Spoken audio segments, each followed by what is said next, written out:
Gloire à Dieu. Êtes-vous content d'être dans la présence de Dieu par vos acclamations au nom de Jésus?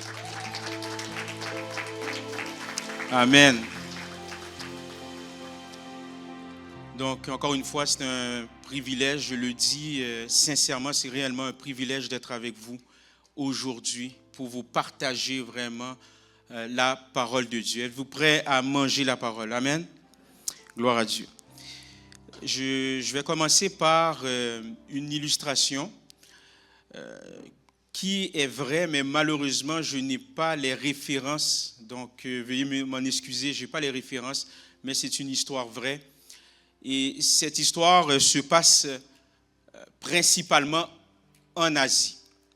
Donc, un jour, un chrétien, un jeune chrétien, quelqu'un qui croit au Seigneur Jésus-Christ, qui aime le Seigneur, qui a vécu des moments miraculeux avec Dieu, qui fréquente l'Église, eh bien, un jour, ce jeune chrétien est persécuté. C'est un chrétien persécuté en Asie. Il a été menacé et on lui a dit « Renie ta foi et tu vivras ». Vous savez ce que ce chrétien a dit? Il a répondu calmement. Il avait une paix intérieure, il avait cette assurance qui ne provenait pas de lui-même, mais de la part de Dieu. Eh bien, face à cette menace, il a répondu calmement. Il a dit, vous pouvez tuer mon corps, mais pas ma conviction. Dans un monde où le compromis est devenu normal, le compromis est devenu normal de nos jours. Eh bien, dans un monde où le compromis est devenu normal, où rester fidèle à Jésus-Christ, fidèle à nos convictions semble, j'ai bien dit semble, exagéré, eh bien, la réponse du chrétien persécuté nous choque. Aujourd'hui, on valorise quoi? Aujourd'hui, eh bien, on valorise l'adaptation. C'est ce que nous entendons. L'adaptation, la flexibilité. On valorise la flexibilité. Sois flexible. On valorise aussi le fait de ne pas trop déranger. Mais la parole de Dieu, la Bible nous dit autre chose. La parole de Dieu va nous parler de la sanctification. La sanctification, ce n'est pas seulement éviter le péché. Parce que lorsqu'on pense à sanctification, ça fait peur certaines fois. Il y a même des prédicateurs qui ne veulent pas aborder cette question au risque de choquer l'assemblée. Parce que nous avons une fausse conception de ce qu'est la sanctification. Donc, je reprends. La sanctification, ce n'est pas seulement, j'ai bien dit seulement, éviter le péché. C'est en fait de refuser de se prosterner devant des idoles modernes. Même quand tout le monde le fait. C'est ça, la sanctification. Et c'est exactement ce que Shadrach, Meshach et Abed-Négo ont fait. 3 jeunes hommes. Et leur histoire ne parle pas seulement de courage. Oui, ils ont été courageux. Vous allez voir lorsque vous allez lire le récit, lorsque je vais vous lire les extraits également, ce sont des hommes courageux. Mais ce ne sont pas seulement des hommes courageux. Donc le récit ne parle pas seulement de courage. Ce récit parle de pureté sous la pression. Cette histoire nous enseigne que la sanctification n'est pas une théorie. Ce n'est pas une théorie chrétienne. La sanctification se prouve dans la fournaise. Est-ce que vous êtes là, peuple de Dieu? La sanctification se prouve dans la fournaise. Par respect pour la parole de Dieu, vous allez vous tenir debout si la santé vous le permet. Je vais lire pour vous Daniel chapitre 3, les versets 17 et 18. Daniel chapitre 3, les versets 17 et 18. Je lis pour vous. Voici notre Dieu que nous servons peut nous délivrer de la fournaise ardente. Et il nous délivrera de ta main, ô roi. Sinon, sache, ô roi, que nous ne servirons pas tes dieux et que nous n'adorons pas la statue d'or que tu as élevée. Vous pouvez vous asseoir, parole du Seigneur.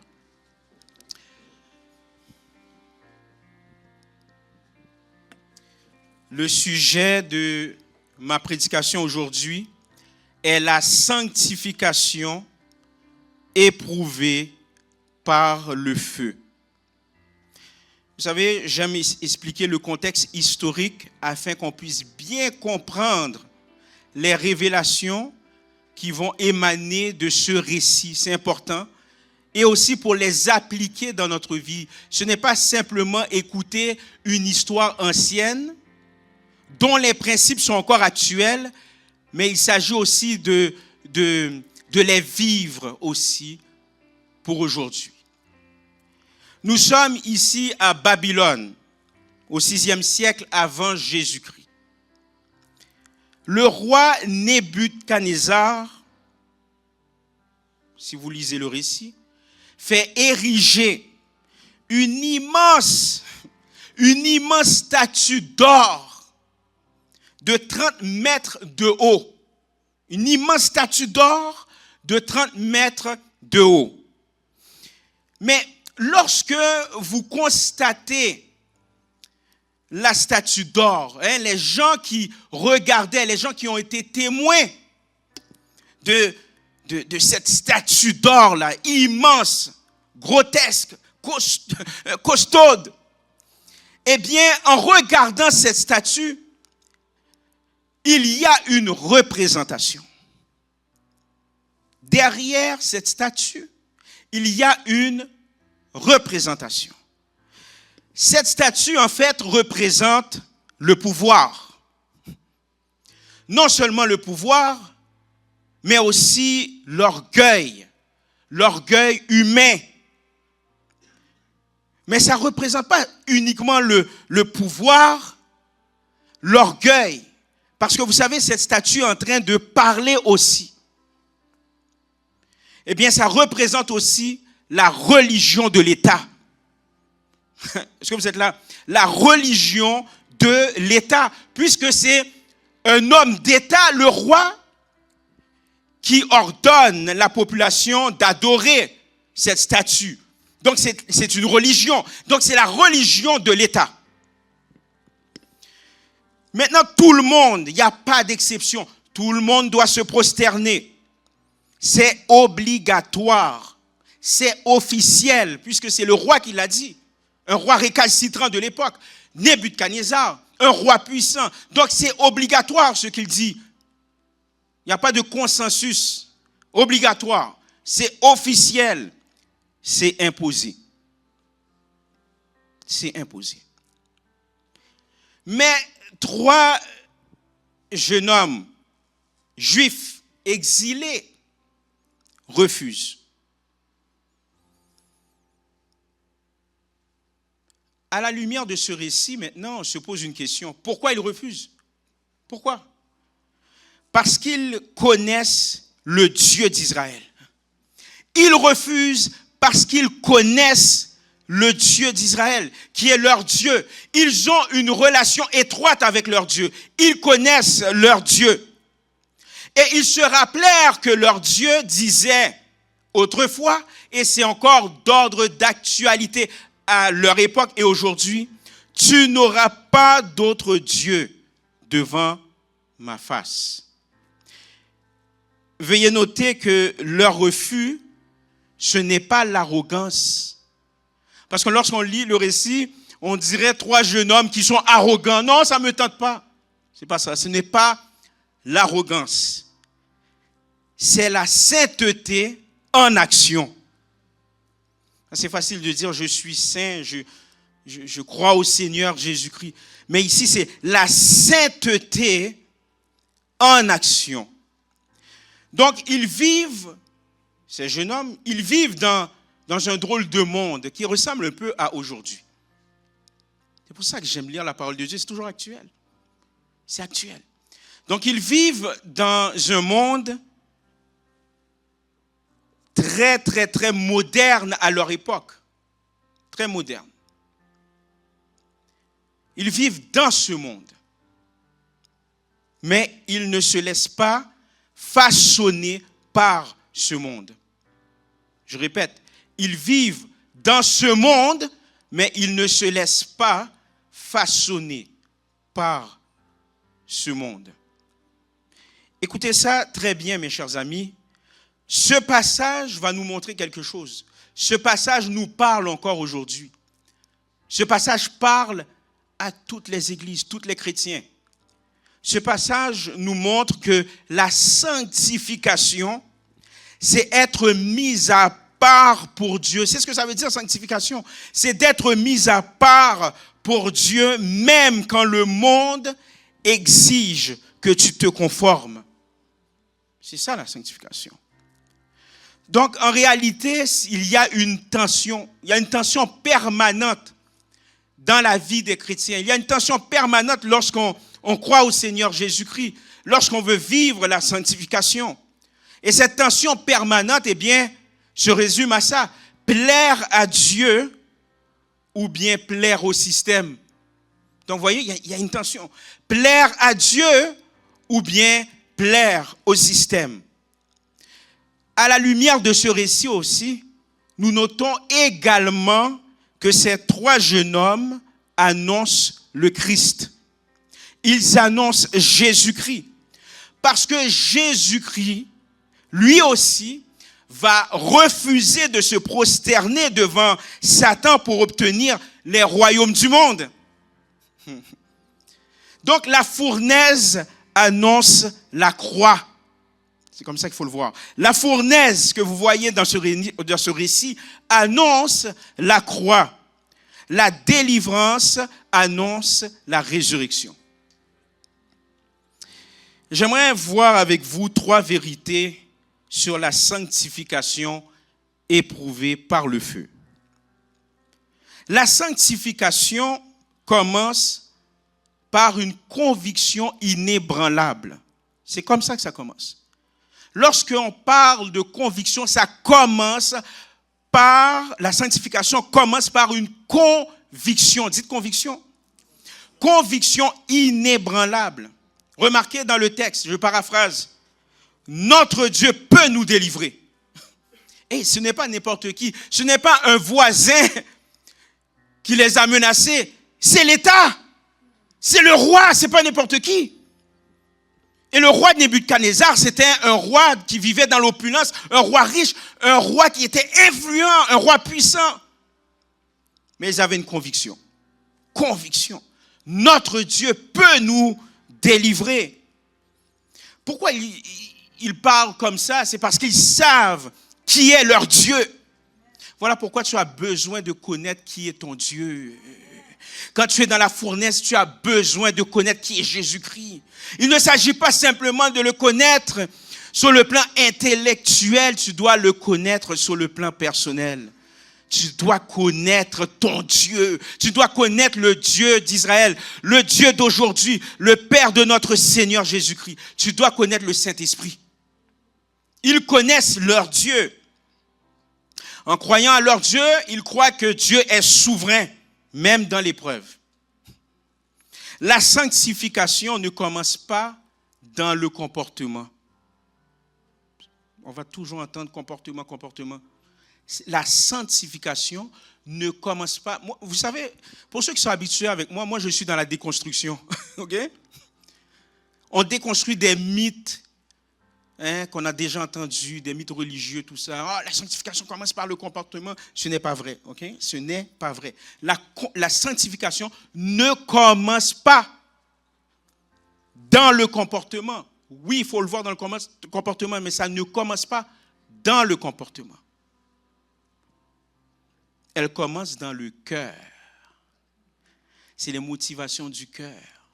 Parce que les gens peuvent faire semblant d'être sanctifiés. C'est facile ça, de faire semblant d'être sanctifié.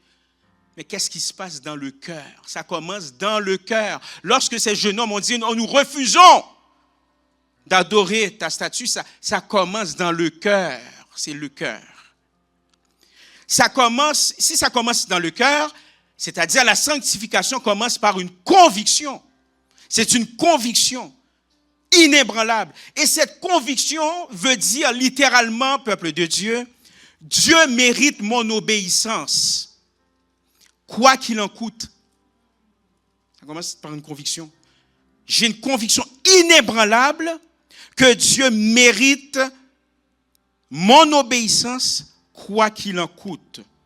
Donc la sanctification découle de la foi. Et sans la foi, la morale devient du légalisme. Lorsque je parle de légalisme, le légalisme, c'est une manière de vivre la foi en cherchant à mériter l'approbation de Dieu par des séries de règles, par des séries de performances religieuses, au lieu de s'appuyer sur la grâce de Dieu, au lieu de s'appuyer sur la relation avec lui. Et ça, le légalisme. Donc, sans la foi, la morale, je ne dis pas que la morale, elle est mauvaise, mais sans la foi, la morale devient du légalisme. Donc, ce n'est pas je me sanctifie pour que Dieu m'aime. C'est pas ça. C'est je marche dans la sainteté parce que je crois en sa fidélité. Je marche dans la sainteté parce que je crois en sa constance. Je marche dans la sainteté parce que je crois en sa loyauté.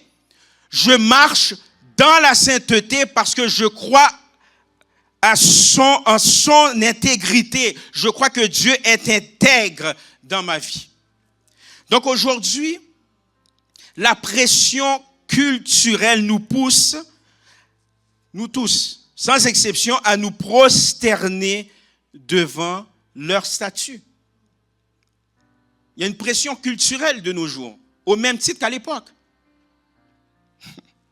Les statues d'aujourd'hui, ce n'est plus des statues physiques de 30 mètres de haut, mais ce sont des statues invisibles. Statues invisibles, notamment la réussite à tout prix, l'image de soi, les opinions dominantes. Mais la sanctification dit, je reste fidèle, même si je suis seul. Je reste fidèle, même si je suis seul. Je reste fidèle, même si je suis mis à part. De toute façon, je suis mis à part pour Dieu. Vous voulez me mettre à part? Pas de problème, je suis mis à part pour Dieu. Je reste fidèle malgré l'incompréhension. Incompréhension maritale, familiale ou sur le plan de l'emploi. Je reste fidèle, même si je suis seul. De nos jours, certains vont dire, votre foi là, elle est dépassée. C'est des choses anciennes, elle est dépassée. Elle est irrationnelle. Mais l'histoire nous montre que les convictions spirituelles solides ont toujours construit des consciences libres. Qu'est-ce que cela veut dire? En fait, dans l'histoire, Les personnes, vous allez remarquer cela, les personnes qui sont profondément enracinées dans leurs convictions spirituelles, vous allez voir que ces gens-là qui sont enracinés profondément dans leurs convictions spirituelles, qui ne vont pas tomber dans le compromis, eh bien, ils ont développé une force intérieure qui les rend libres de la pression, libres de la manipulation, libres du conformisme. Et ils sont capables aussi de penser et aussi d'agir selon leur conscience plutôt que selon la peur ou la mode du moment ou la peur du rejet. La dignité humaine repose sur la sainteté personnelle. Ah oui. La dignité humaine repose sur la sainteté personnelle. Ensuite, la sanctification se manifeste dans le refus du compromis. Dans le texte, c'est écrit, je vais le dire, nous ne servirons pas tes dieux. La vraie sainteté se voit quand obéir à Dieu devient coûteux. C'est là qu'on voit la sainteté. Quand obéir à Dieu devient coûteux. Je vous dis ça parce que c'est dans le feu que l'or révèle sa pureté. Le feu. Le feu. Lorsque vous allez lire l'histoire de Babylone, et la Bible décrit également, mais dans les livres historiques, dans les documentaires, Babylone à l'époque était une ville brillante. C'était une ville puissante. Et elle était une ville très impressionnante. Ça, c'est l'histoire. La Bible dit aussi. Cependant, l'histoire ne dit pas ce que Dieu a dit à propos de cette grande ville Babylone, cet endroit-là. Babylone, oui, elle était puissante, grande, impressionnante, brillante, mais elle était spirituellement corrompue. Corrompue sur le plan spirituel. Donc, les trois hommes de Dieu savaient cela. Ces trois hommes ne se révoltent pas. Ils ne sont pas violents dans leur démarche. Ils résistent avec respect. Vous n'avez pas remarqué ça? Ils n'ont pas dit, hey, toi là, le fou, là, l'arriéré. Là. Non, non, au roi. Voyez-vous, il y a un respect. Malgré que ce roi avait un esprit diabolique. Donc, il résiste avec respect, mais sans fléchir. Vous savez comment on appelle ça? Avoir du caractère. C'est ça, avoir du caractère. De nos jours, on pense avoir du caractère, c'est d'être arrogant, de monter sur les autres. Oh, moi, j'ai du caractère. Regarde comment je réponds sur les réseaux sociaux. Regarde comment j'ai répondu à mon mari ou à ma femme ou bien à mon boss ou à un tel. J'ai du caractère. Non. Ce que ces hommes-là ont fait, c'est ça. Ils ont démontré qu'ils ont du caractère. Avoir du caractère, mes chers amis, c'est de rester fidèle à ses convictions, même quand les autres te poussent à faire autrement. C'est ça, avoir du caractère. L'arrogance, c'est souvent une façade pour cacher la peur de ne pas être accepté. Vous allez constater ça. Les gens qui sont arrogants, c'est parce qu'au fond, c'est une façade. Ils ont peur de ne pas être acceptés. Donc, du coup, ils sont arrogants.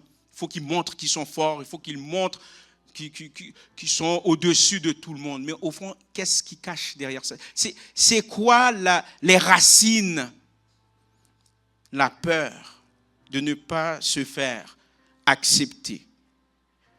Ainsi, quelqu'un de vraiment fort n'a pas besoin d'impressionner. Bon, pour ceux qui savent, je sais que Cynthia ne va pas aimer ça, mais je n'ai pas le choix. Je n'ai pas le choix. Ok, chérie, je n'ai pas le choix. J'aime le personnage Superman, ok? J'aime ce personnage, vraiment. Mais quand vous remarquez, quand vous relisez les bandes dessinées, les téléséries, les films, en aucun cas, vous voyez Superman essayer d'impressionner parce qu'il sait qu'il est puissant. Je n'ai pas dit tout puissant, je ne veux pas pécher sur la chair. C'est Dieu qui est tout puissant. Hein, il est puissant. Il n'a pas besoin d'impressionner. Cependant, il a un adversaire, un ennemi. Mais il a plusieurs ennemis, mais il a un adversaire principal, Lex Luthor. Lex Luthor, hein, un homme là, extrêmement intelligent. Mais il a besoin d'impressionner tout le temps. Il est très arrogant, marche au-dessus des autres, extrêmement machiavélique, mais il a besoin d'impressionner. Tout ça pour vous dire que quelqu'un qui est fort n'a pas besoin d'impressionner. Le chrétien qui est enraciné en Jésus-Christ n'a pas besoin d'impressionner. Vous avez le roi de gloire en vous. Vous avez l'Esprit de Dieu en vous. Et le chrétien qui a du caractère tient bon sans se laisser influencer.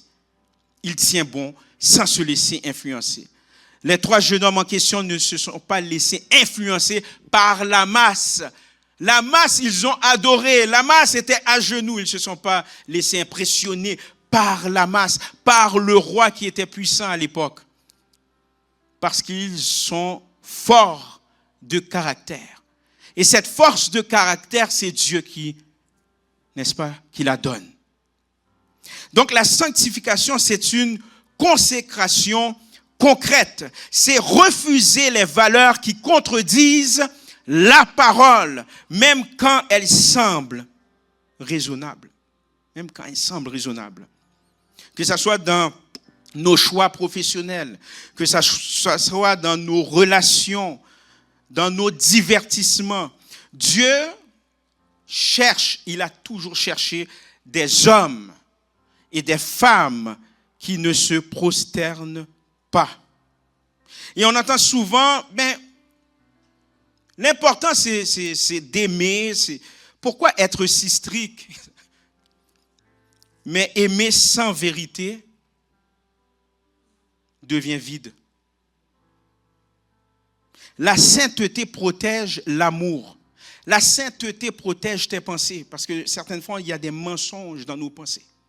Des mensonges qui viennent du diable. Des fois, c'est des mensonges qui viennent de mauvaises expériences dans la vie. Donc la sainteté, le fait que tu sais que tu es mis à part pour Dieu, que Dieu t'a choisi, que Dieu t'aime, que Dieu est pour toi, eh bien la sainteté protège tes pensées. La sainteté protège l'amour en le gardant pur. Et finalement, j'aimerais vous dire que la sanctification conduit à une confiance totale à Dieu. La sanctification conduit à une confiance totale à Dieu. Posez vos yeux au verset 18. C'est plus tard que j'ai compris la première partie du verset. C'est très important. Sinon, ça c'est après la menace. Sinon, sache au roi que nous ne servirons pas tes dieux. Mais j'aimerais que vous prêtez attention à sinon, sache au roi. Quelle maturité spirituelle, c'est fou.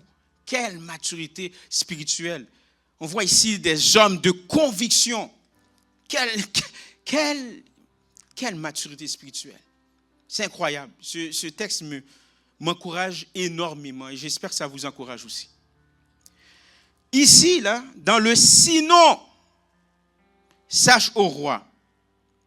Eh bien, vous allez constater que ces jeunes hommes-là ne conditionnent pas leur fidélité à un miracle. Ils ne conditionnent pas leur fidélité à un miracle. Il faut absolument que Dieu fasse ça. Non, non, non. Dieu peut le faire, sinon. Vous savez qu'est-ce que ça veut dire? Ils disent littéralement, même si Dieu ne fait pas ce que nous attendons, nous resterons fidèles. Même si qu'est-ce que j'ai prié n'arrive pas, je vais rester fidèle. Donc la sanctification n'est pas une méthode pour réussir spirituellement. C'est une relation de confiance absolue. C'est être fidèle sans garantie. Ce n'est pas populaire de le dire aujourd'hui. C'est d'être fidèle sans garantie. Quand bien même, Seigneur, tu ne le fais pas, je vais rester fidèle. Je vais rester fidèle. J'ai prié pour quelque chose.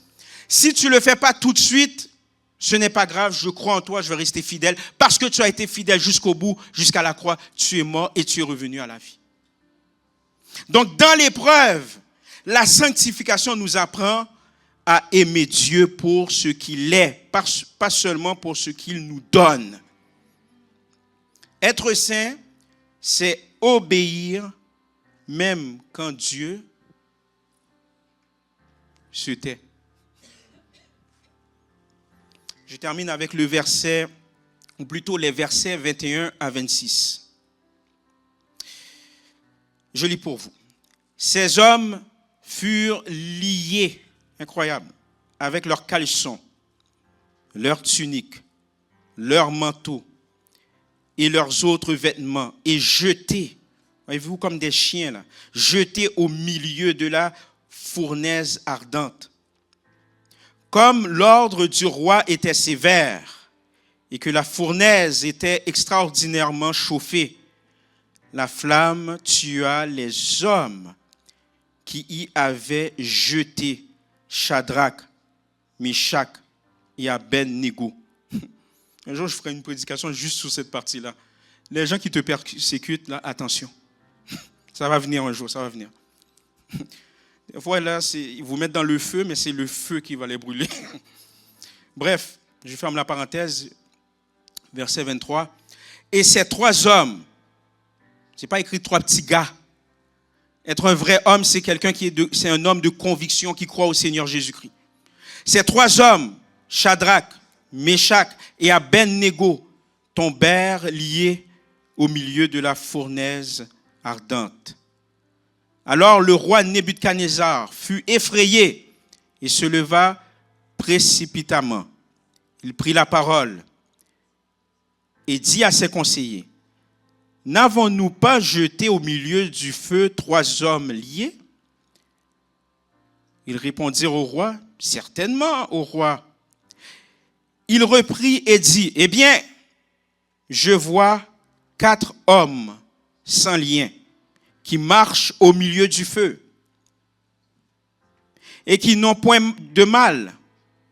Et la figure du 4e ressemble à celle d'un fils des dieux. » Ensuite, Nebuchadnezzar s'approcha de l'entrée de la fournaise ardente et en prenant la parole, il dit, « Shadrach, Meshach et Abednego, serviteurs du Dieu suprême, sortez et venez. » Et Shadrach, Meshach et Abednego sortirent du milieu du feu. Nous observons aussi dans la fournaise un 4e homme. Donc un 4e homme qui apparaît. Et c'est l'image du Christ. C'est l'image du Christ. Bon, certains vont se demander, oui, mais pasteur, dans le récit, si Dieu est bon, hein, vous dites que Dieu est amour, mais si Dieu est bon, pourquoi n'est-il pas intervenu avant qu'il entre dans la fournaise? C'est une question légitime, n'est-ce pas? Pourquoi? On peut même extrapoler cette question à la vie de tous les jours. Vous Ça, c'est une question qu'on peut se poser en lisant le texte. Maintenant, on peut l'extrapoler à la vie de tous les jours. Si Dieu est bon, pourquoi permet-il la souffrance s'il est bon? Vous savez quelle réponse qu'il faut donner? On n'est pas obligé de rentrer dans des débats sémantiques ou quoi que ce soit. Simplement dire, la croix répond. Fini. La croix répond. Parce que Dieu ne fuit pas la souffrance. Nous le voyons ici. Dieu ne fuit pas la souffrance. Je l'ai déjà dit à maintes reprises. Il y entre. C'est lui le quatrième homme dans ta souffrance.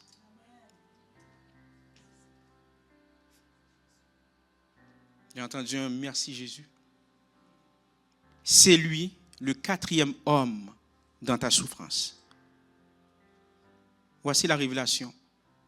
La sainteté attire la présence de Dieu dans l'épreuve. La sainteté. Certaines fois, on dit, mais je suis bloqué, je ne comprends pas. Es-tu saint? Es-tu mis à part pour Dieu? Vis-tu une vie de compromis? La sainteté attire la présence de Dieu dans l'épreuve. Ainsi, la sanctification, c'est le feu qui purifie notre foi. Ce n'est pas une option, c'est une réponse d'amour. En conclusion, j'aimerais vous dire que Shadrach, Meshach et Abednego ont fait un choix. Ils ont fait un choix. Vous avez un choix à faire aussi. J'ai un choix à faire. Ils ont préféré, ce n'est pas moi qui le dis, c'est le texte. Ils ont préféré le feu avec Dieu au confort sans Dieu. Incroyable. Je vais répéter. Ils ont préféré le feu avec Dieu que le confort sans Dieu. Parce que le confort sans Dieu va t'amener au vrai feu. L'enfer. L'enfer. Le vrai feu. Et là, il n'y aura personne pour te délivrer. Il n'y aura pas de quatrième homme. C'est maintenant. Tu dois avoir le quatrième homme, à savoir Jésus-Christ, dans ta vie. Donc Dieu cherche encore aujourd'hui des hommes et des femmes sanctifiés. Pas des gens parfaits, hein, mais fidèles. Des croyants qui seront capables de dire, même si le feu brûle, je resterai pur. Courbons nos fronts pour la prière. Seigneur, Dieu Tout-Puissant, merci infiniment pour ce texte, Seigneur. Le plus souvent, lorsqu'on lit ce récit, nous allons l'aborder, nous allons le comprendre avec la tangente du courage.